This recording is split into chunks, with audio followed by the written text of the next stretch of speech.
es fácil, lo administra el banco, pero ustedes logran condiciones distintas, porque si la gente va a ir a pedir un crédito al banco, por ahí no cumple con las garantías. Pero yo voy como municipio y le digo, yo te voy a traer 200 clientes, 300 clientes.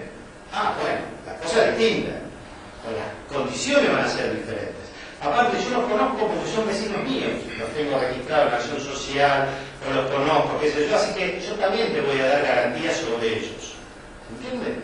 Entonces puedo de otra manera llegar. Ahora, ya que pensamos en un plan local que va a impulsar construcción inmediata, pensemos también en un pro ahorrar. ¿Sí? Círculo de ahorro. Es ridículo en este país. Puedes ahorrar para comprar un auto, pero no puedes ahorrar para comprar una casa. Dice, bueno, pero se te desvaloriza. La plata se te desvaloriza. Bueno, pero si te subsidié la mitad del crédito, te pongo la mitad de la tasa de interés para que te sea rentable el ahorro. ¿Sí? Entonces te promociono el ahorro. Pero fíjense que los sectores que han, digamos, la distribución del ingreso de estos años ha generado que mucha gente no pueda ahorrar para comprarse la casa, entonces que decidió gastársela en consumo, léase autos, viajes o electrodomésticos. ¿Se entiende? Nosotros lo que tenemos que lograr es que esa plata no se te vaya toda al consumo, sino que se ahorre para invertir en la ciudad. Entonces, ¿cómo hacemos? La pensamos y decir, bueno, mirá, círculo de ahorro. Primera cuestión, ¿sí? En vez de los intereses que te pagan 2.000 pesos por mes, para vos solo, si armamos un círculo de 100, tenemos 200.000. La tasa de interés es distinta. Pero si a lo largo de 24, 26 meses, vos ese ahorro lo destinaste a la construcción, yo te voy a poner encima X plata, ¿sí? Equivalente al 50% de la tasa de interés, como premio, ¿sí? Un bono de materiales o lo que, digamos, eso se ve con la mejor de las maneras, ¿sí? Pero entonces armé crédito y ahorro desde lo local, y no lo hago administrativamente desde el municipio, sino por los bancos, ¿sí? Bueno, sin duda, programa de interés social, vivienda de interés social y de interés prioritario, lo que sabemos hacer, pero con algún cambio de lógica también, ¿no? Porque estos programas son en los municipios muy burocráticos, te tenés que ir al municipio, anotarte, sortearte, qué sé yo, que el municipio si te manda los materiales, hay que cambiar esa lógica, ¿no? Producción de lotes urbanos con servicios, sin no esperar que venga la ley de hábitat social, producimos nosotros, si lo podemos hacer. Inversión prioritaria en infraestructura y equipamiento en barrios, obviamente, garantías bancarias para acceder al alquiler. Eso soluciona muchísimas cosas. Mucha gente que paga alquiler por fuera de los alquileres formales en lugares malísimos y que terminan siendo caros, porque no tiene la garantía. ¿Por qué no salió desde el Estado sin una garantía? Es más, el Banco de Provincia logramos que tenga ese producto. Les muestro rápidamente algunas fotos del mejoramiento de barrios en el principio, ¿no? Salir de la lógica, les decía, de que la gente vaya a la oficina, vamos nosotros al barrio, y vamos con los profesionales, y que funcione como funciona la salud en la atención primaria, pero esto sería una atención primaria de la vivienda. Pero va el profesional y le dice a la gente, y le enseña a la gente qué es lo que tiene que hacer, ¿sí? Y está ahí dándole la solución justa, no la típica, la justa a lo que necesita y a las capacidades que tiene. Entonces, cuando te encontrás con una mujer con 5 pibes viviendo en un rancho de chapa, no le pidas que te levante una pared. Sí, andá con alguien que la pueda levantar. Pero vos muchas veces te encontrás con gente que sí lo puede hacer. Y miren, cuando se cambian esas lógicas, la verdad que hay cosas fantásticas. A mí me ha pasado de repente sin quererlo empezar a hablar con los vecinos, porque yo veía que vivían en un rancho atrás, tenían, con mucho esfuerzo venían levantando su casita y tenían 1000 ladrillos ahí adelante. Pero no tenía la plata para comprar el cemento, porque no tenía trabajo en ese momento. Entonces sin quererlo empezamos, bueno, mire, si yo mañana le traigo el cemento en la cara, ¿usted pega los ladrillos? Sí, enseguida los pego. Entonces pasábamos los jueves, el que tenía por el barrio, supóngase, ¿no? Por tal barrio pasamos el jueves, el que tenía los 1000 ladrillos, ¿sí? El viernes le caía el cemento y la cal para pegarlos. Y pasábamos el martes y estaba todo pegado, ¿sí? Sin tanto trámite. Y cuando eso se empieza a ver, te empiezan a dejar los ladrillos en la puerta para que le lleves el cemento el viernes. Y el fin de semana te lo pegan. Porque todos esos barrios que yo les mostré se hacen por el esfuerzo del vecino. Si nosotros le damos esto de incentivo, esos barrios explotan en desarrollo. Y esto es lo que hacíamos. Entonces hay que mirar cuáles son las partes estructurales que a nosotros nos interesan que esté bien. Por ejemplo, los tirantes. Después le ponen una chapa, el gaucho le pone una chapa y ahí ha mejorado, qué sé yo, pero nos aseguramos que las cableadas estén bien, ¿sí? Y ese contacto, en este caso de ingeniera, ¿no? con los chicos, ¿sí? con la gente del lugar, y porque fuimos con los ladrillos, porque fuimos con el cemento, porque la cosa empezó a cambiar, y esa pequeña ayuda, pero constante, empieza a hacer mucho. Y esa suerte de atención primaria de la vivienda la íbamos registrando, ¿sí? Entonces aparece el cómo estaba, ¿no? La casa de la familia Coria, el mientras tanto, ¿sí? Y el final, ¿no? Yo le decía a mi grupo, digo, la última foto de la gente sonriendo, ¿sí? Los expedientes municipales, ¿con qué termina? Cuando te entregaron el cheque, no cuando está solucionado el problema. Nosotros empezamos a entregar esto, ¿sí? Estos eran los informes. Y esas políticas locales nos empiezan a llegar a donde Plan Federal, el Procrear y tantos otros no llegan, ni van a llegar. Por ejemplo, colonia ferroviaria, ¿sí? Como tiene situación compleja de dominio, pero hay gente viviendo. Y la verdad que podemos ayudarlos a mejorar esa calidad de vida sin ningún papelero, ¿sí? Porque tenemos el derecho a la vivienda, ¿sí? O edificios que, como decía Miguel, están perfectamente urbanizados, está frente a la cancha de Olimpo, ¿sí? Viejas bodegas de vino, y metimos un proyecto de utilización para vivienda, sacábamos 40 departamentos, ¿sí? Con lo cual, esto se hace, si se quiere, directamente por el Estado, ¿no? Hay que empezar a mirar la ciudad para ver esas cuestiones. En la periferia, ¿qué es lo que nos pasa en lo tradicional? Para un loteo nuevo, hay que hacer una inversión primero, se va ocupando un poquito, ¿sí? Esa primera ocupación requiere de algunas inversiones que son esas. Después, a medida que se ocupa, se van haciendo otras cosas en el barrio, ¿sí? Y después, al final, ¿sí? Ya se hizo todo, se termina de completar y estos pagan mucho por el terreno, ¿no?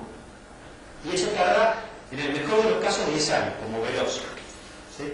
Miren lo que es cuando vos tenés crédito y desde el municipio desarrollás tierra, ¿no? Esto es Procrear, pero con un municipio que compra chacra y la desarrolla como tierra. Y va todo junto, ¿sí? Voy desarrollando el barrio, voy construyendo, ¿sí? Y eso termina en un año totalmente completo, ¿sí? Maximizo los beneficios en todo sentido. El municipio no solo no pierde plata, generalmente gana, ¿sí? Este barrio me gusta más.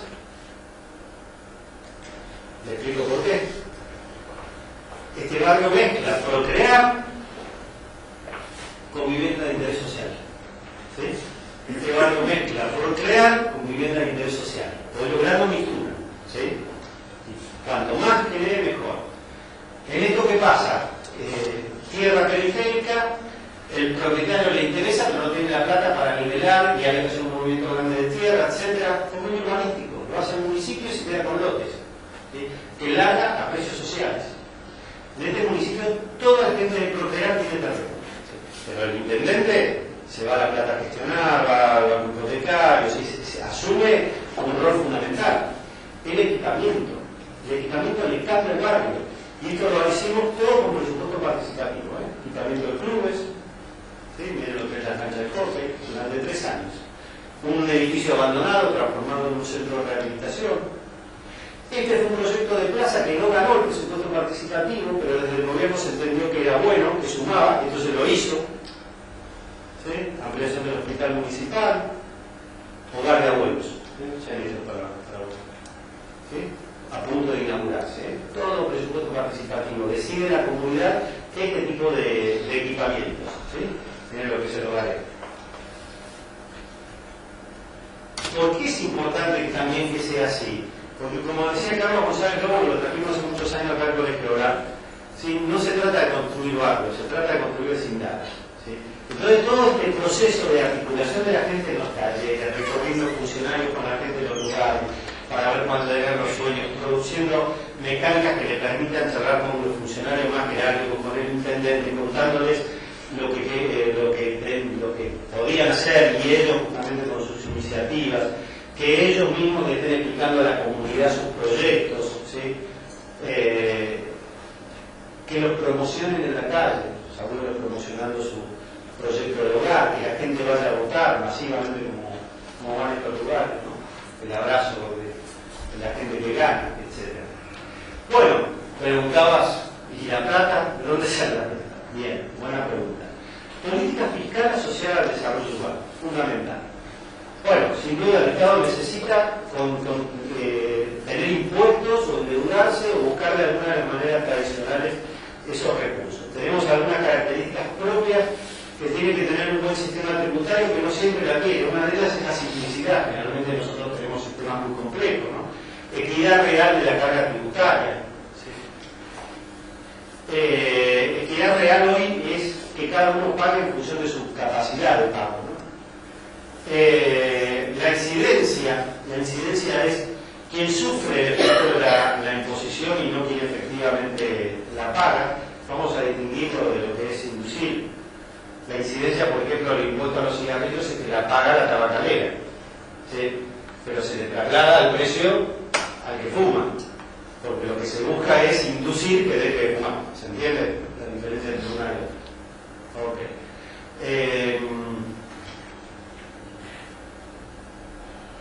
¿Quiénes intervienen en el precio del suelo para ver esto de la política fiscal? Sin duda el dueño del suelo, el de la inversión, como decía Miguel, pero también el municipio, ¿no? Con la normativa o con otras cuestiones. También, indirectamente, las actividades, los vecinos, el paisaje, todos esos forman parte del precio del suelo. ¿Sí? Nosotros podemos decir que la construcción de lo privado tiene que ver con el terreno de la construcción, pero la construcción de lo público es lo que da el Estado, no solamente del espacio público, sino la normativa. La normativa tiene un sentido público, ¿sí? ¿Hasta dónde yo puedo llegar? Entonces la pregunta es, ¿cuánto vale esa autorización? ¿Sí? ¿Cuánto vale esa autorización? Se lo pongo en fotos, ¿sí? Vendo espacio aéreo.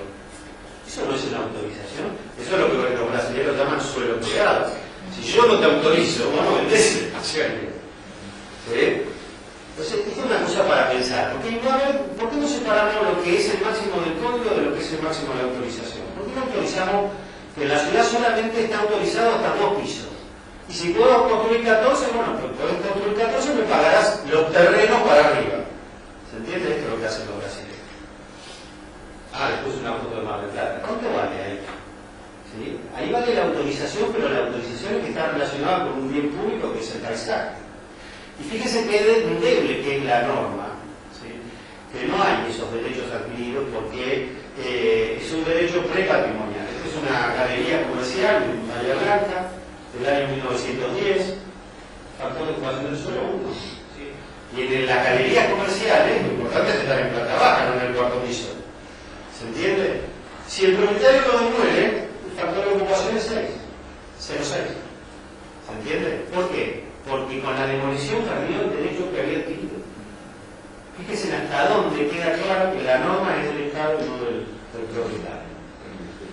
El valor del metro cuadrado. Recién Miguel hablaba del valor del metro cuadrado, que nos da estos mapas de isoformas de valor, ¿no? Pero también está el valor del lote. ¿Sí? Y esto es importante de no confundir, porque si no, ¿qué pasa? Miren esta comparación en una misma ciudad. Barrio humilde, centro, periferia rica. Rica, bueno, barrio, ¿sí? Cuando yo comparo, por cada metro del barrio humilde tengo 3 en el centro y 0,66 en el barrio parque. Pero la realidad no es esa. ¿Por qué? Porque la norma me exige que en uno puedo tener terreno de 300 metros como mínimo y en otro necesito de 2000. Entonces el valor comparativo real es entre 1, 7 y 5. Mientras nosotros estructuremos nuestras bases fiscales en función de lo primero, vamos a ser totalmente inequitativos, porque planchamos las bases. Nosotros tenemos que trabajar con lo otro para ser verdaderamente equitativos, ¿se entiende? Y entonces ahí vamos a empezar a tener cambios fundamentales, ¿no? Bueno, necesitamos que los tributos locales se miren desde el desarrollo urbano y no desde la recaudación fiscal. Bueno, lo que tenemos de inmobiliario de tasas, lo provincial y lo municipal, decía, hoy nosotros lo que buscamos es equidad vertical, es decir, se paga por la capacidad que tiene el contribuyente y no por los metros lineales de frente. ¿Sí? Y esto nos da una ventaja bastante importante. Por otro lado, la recomendación del Banco Mundial desde los años 90. Esto también es importante tener en cuenta. En el valor de mercado, el valor del suelo es alto. mientras que en el valor fiscal el valor del suelo es bajo. Entonces tenemos que tener cuidado cuando hacemos estos estudios a ver cómo se engancha. ¿Cómo tiene que ser el valor fiscal respecto al valor de mercado? ¿Bajo o alto? La verdad es que no importa cuál es la distancia que tiene el valor fiscal respecto al valor de mercado. Lo que sí es fundamental es que sea siempre el mismo. Y lo que muchas veces nos pasa en las ciudades, por lo menos en varias que he estudiado, es que en algunos lados es muy bajo y otro muy alto. Para un terreno muy bajo y para otro terreno muy alto. ¿Se entiende? Entonces ahí se te produce un desequilibrio. Lo que necesitamos es que sean siempre constantes en la distancia al valor del mercado. ¿Quién paga más? ¿El que construye o el que no construye? Díganle un ejemplo bárbaro. Sin duda que paga más este. No, pero este tiene sobretasa. Sí, pero tiene sobretasa sobre un precio fiscal que está muy atrasado. Y a este le cobras por metro cuadrado construido que lo actualizamos todos los años. Entonces, en la boleta, lo que te viene, este paga más. Y esto no puede ser así. ¿Sí? Bueno, es eso que les decía. Pero no solamente por lo que paga, sino que mirando al desarrollo. ¿En qué contribuye al desarrollo? Nada. ¿En qué contribuye al desarrollo? En todo. ¿Sí? Invirtió, gasta, vive, etc. Bueno, para ir cerrando una suerte de memorándum de ingresos para... ¿no? Primero que nada, la tasa de servicios públicos humanos. A ver, nos encanta la captura de plusvalía, pero digo la verdad, los costos políticos de aplicar captura de plusvalía existen, pero no son tan complicados. Porque vamos sobre uno que tiene mucho, porque es algo nuevo, porque entra siempre en la ecuación de la rentabilidad, siempre va a estar quedando rentabilidad. Pero la verdad es que primero lo que tenemos que revisar es esto, porque las grandes inequidades las estamos teniendo acá, en las tasas de servicios urbanos. Y acá tenemos que sacar esa sustentabilidad, ¿no? Los hechos imponibles típicos de la tasa son alumbrado, barrio, limpieza, recolección, bacheo, etc., ¿no? Ustedes lo pueden ver en cada una de sus tasas. Otros que no son tan típicos, o sea, son típicos de la tasa, pero que no están siempre puestos. Espacios públicos, presencios sanitarios, tratamiento de los residuos, señalización, seguridad, son hechos imponibles que estarían aceptados, pero que no siempre los encontramos. Entonces, si un municipio está haciendo este trabajo y no lo cobra, ¿qué quiere decir? Que lo está subsidiando. Está subsidiando el tratamiento de la basura a todos los vecinos, a los que no pueden pagarlo y a los que pueden pagarlo, que son la inmensa mayoría. Entonces, de lo que se trata es de dejar de subsidiar al que puede pagar. El que puede pagar, que lo pague. Y este es uno de los contratos más caros que tiene un municipio. Entonces es fundamental que estas cosas las revisemos y que estén en los hechos imponibles. El esquema general hoy es este. Esto es lo que recaudo por los servicios municipales y estos son los costos que tengo. Entonces estamos produciendo una cantidad de subsidios sobre cosas que hay que pagar. Discutamos después quién la tiene que pagar, pero que hay que pagar. Entonces ahí es donde vamos a producir una liberación de fondos para poder promover crédito, ahorro, etc. ¿Sí? Tenemos que subsidiar, en todo caso, a la población vulnerable, a las nuevas producciones, a lo que genera trabajo. Tenemos que ver cuál es la situación de cada uno, el que hace 100 años que vive, el que se vino a vivir, el que está construyendo para tener una renta. ¿Sí? Lo que no puede pasar es que estas casas que están cerradas durante la inmensa mayoría del año, gerente de Banco City, ¿no? Me parece, perdón, no tiene nada que ver quién sea el nombre, pero digo, la del que esté afuera, ¿sí? Y que va por ahí una semana a ese lugar de turismo, San Martín de los Andes, ¿sí? Por ahí termina pagando menos que el que está todo el año, ¿sí? Hay que tener un juego de equilibrios en estas cuestiones, ¿no? Entonces, el equilibrio razonable es que con lo que recaudemos paguemos los costos del servicio urbano, ¿sí? Y eso nos permite liberar plata que hoy estamos usando para subsidiar. Pero la segunda ecuación es más difícil. Es que el 20% de la ciudad esté pagando el 80% del funcionamiento. ¿Sí? Esa es más arriesgada, pero esa es la que verdaderamente importa. ¿Sí? Para que el mayor esfuerzo no lo haga toda la población por igual, sino que el mayor esfuerzo lo haga determinado grupo que es el que más se beneficia, por rentabilidad, por especulación o por muy grandes ingresos. ¿Se entiende? Y eso es lo que vamos estudiando cuando miramos distintas bases fiscales, ¿no? Tenemos que entender estas 4 situaciones en una ciudad: el que construyó para protegerlo, el que no construyó para incentivarlo, para castigarlo, ¿sí? Y otro también, porque estos son dañinos, ¿no?, sobre la ciudad. Y vamos analizando, entonces uno puede hacer distintos ejercicios sobre propiedades abandonadas, lotes baldíos, etc., para tratar de ver cuáles son las ecuaciones que nos equilibran estas cuestiones. ¿Sí? Decíamos eso con la casa, que tenía mucho para hablar. Otras casas también que figuran, que son importantes. A mí una que me gusta ver es la de cementerios. ¿Sí? Miren, en un municipio por acá cerquita que estoy trabajando, los muertos están pagando 1/3 de lo que pagan los vivos por la tasa de servicios. 1/3, los muertos. ¿Sí? Y eso no es tan terrible. Esos muertos están pagando el doble de lo que ingresa por la concesión de espacios públicos para el turismo. ¿Se entiende? ¿Sí? Fíjense esos desequilibrios que se van produciendo. Otros acá. ¿Cuánto tributa la sillita en ese espacio público? ¿Cuánto tributa? $900 el metro cuadrado. San Martín de los Andes, una de las mejores esquinas. ¿Cuánto tributa la sillita? 2 pesos por metro cuadrado, hace unos años. ¿Se entiende? Sí, no hay lógica con la rentabilidad. Ahora, mientras la sillita era 2 pesos por metro cuadrado, el muerto 60 pesos por metro cuadrado. ¿Se entiende? Si tenemos que ver ese tipo de lógica. Lo mismo los carteles, ocupación, no en este caso no, pero los carteles de propaganda, ocupación del espacio público, publicidad y propaganda, etc. ¿Cuánto tributa? 0. ¿Cómo hago para controlar la cartelería en el centro? ¿Sí? Cuestión que trabajamos con mi amiga Musafar, en paz descanse. Para controlar ese uso del espacio público, no es solo con la prohibición, porque la prohibición te prohíbo hasta tal altura y van todos hasta esa altura. Lo regulo también con la imposición tributaria. ¿Y cuál debería ser la imposición?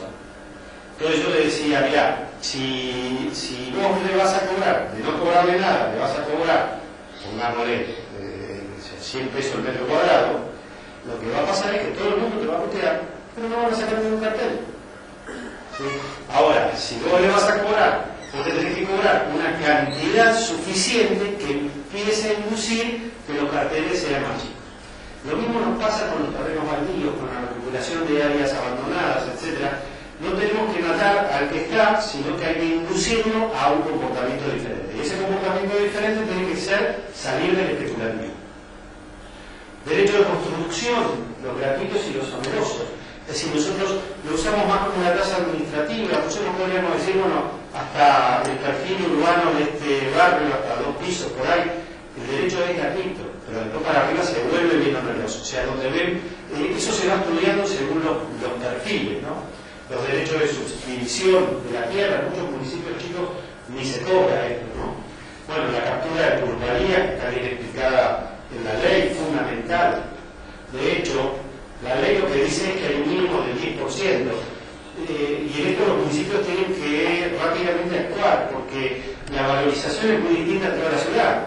Entonces, trabajar con el mínimo, volvemos a cometer los errores, es decir, trabajar con el mínimo es castigar al área pobre, y la rica, ¿sí? Entonces, lo que tengo que equilibrar esa situación a partir de definir determinadas zonas o determinados productos, ¿no? La contribución por mejora sigue siendo una muy buena herramienta, pero uno ve muchos municipios que de repente hacen obras, incluso equipamientos, como puede ser una planta de tratamiento de residuos, que perfectamente se puede cobrar por contribución por mejoras y la paga un poco todo el mundo, ¿sí?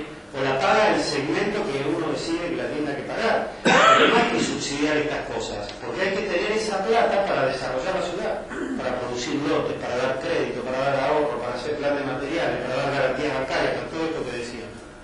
Los convenios urbanísticos, que es fundamental, los consorcios de obra con y sin participación estatal, pero hay que mirar en esas contribuciones siempre qué porcentaje por cada uno de los barrios el Estado va a dar. Porque si la contribución por mejora, el vecino tiene que pagar todo, y bueno, siempre esas obras de asfalto van a caer en los lugares más pudientes.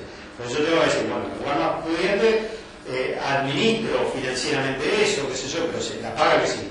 Y en los menos, bueno, se va reduciendo esa participación y hay participación del Estado, ¿no? Bueno, lo que decía Miguel, lo de los barrios cerrados, en general, en esa mayoría, es un problema para los municipios. Hay algunos que, por sus características, podrían aceptarse.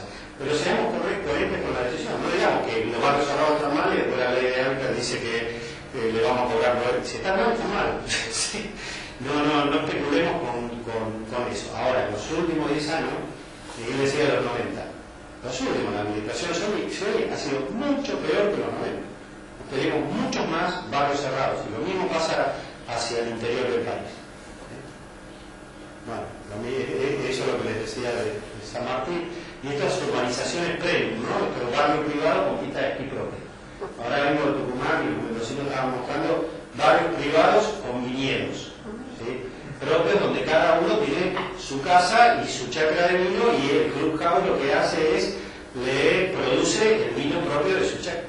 Es una sofisticación fantástica, pero ojo, estas cosas nos están generando indirectamente más pobreza. No es que esta gente genera pobreza, pero la ciudad empieza a tener esa sinergia. Y entonces sí, ahí tenemos el Fondo de Desarrollo Urbano para armar todas estas cosas, ¿no? Para armar muchas de estas cosas. Buen sistema de información con un catastro multifinalitario, control y transparencia fundamental.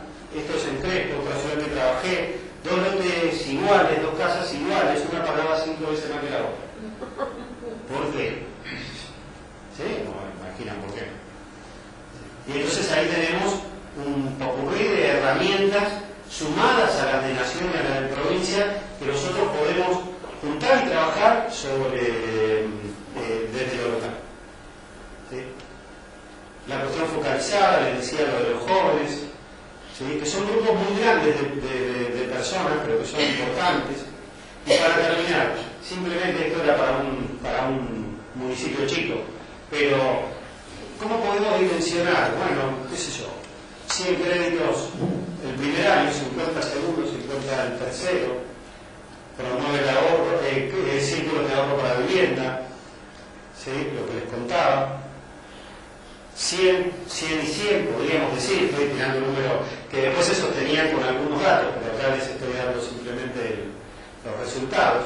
Con lo cual en 3 años teníamos 200 créditos más 300 ahorros, ¿sí? Y las inversiones en 3 años eran las de los 200 créditos, porque se hacen enseguida, y 150. ¿Sí? ¿Se entiende? Es decir, uno puede crear una herramienta desde lo local que pueden tener beneficios sumamente importantes en la economía local. Y termino con esta frase que siempre uso de Carlos Morales, que la comparto plenamente, que dice que si se desea repetir un siglo XX que produjo ciudades duales con mares de suelo urbano miserables, salpicados de islas de suelo urbano en excelentes condiciones, no tiene caso innovar procesos de acceso al suelo. Si se desea revertir la tendencia, se requiere innovar la regla de juego en la gestión del suelo urbano.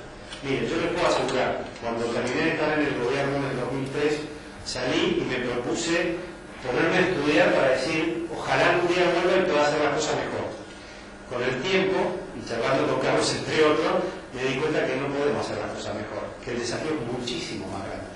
El desafío es enorme. Hay que romper estas reglas que teníamos, hay que innovar, hay que arriesgarse y hay que enfrentar los desafíos. Muchas gracias.